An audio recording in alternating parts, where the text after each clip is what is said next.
ముక్కు అవ్వ ఘోర క్షుద్ర తపస్సులో ఉండగా తన తపస్సుని కాపాడటానికి తన కుడి ముక్కు రంధ్రం నుండి ఉద్భవించినదే లాలాకి.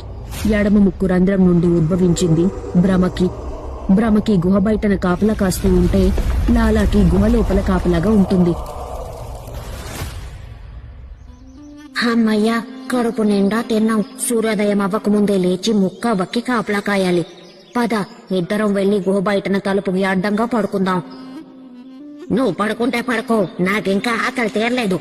నేను అడవిలోకి వెళ్లి తినటానికి ఏమైనా దొరుకుతుందేమో చూస్తాను.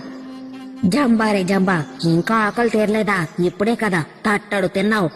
నీకు తెలుసు కదా లాలకి, నాకు కుందేలు మాంసం అంటే చచ్చేంత ఇష్టం. అదేమో ఈ మధ్య మన అడవిలో దొరకటం లేదు. ఈ రోజు అడవంతా గాలించి ఎలాగైనా ఒక కుందేల్ని పట్టుకుని తింటాను. అప్పుడు నా ఆకలి తీరుతుంది. నువ్వు ఎక్కడే కాపలా కాయు. ఏమన్నా అవసరం వస్తే గట్టిగా అరువు, నేను వెంటనే వస్తాను అని చెప్పి అడవిలోకి బయలుదేరి వెళ్లిపోయింది. ఇది చేస్తే బాగుండు.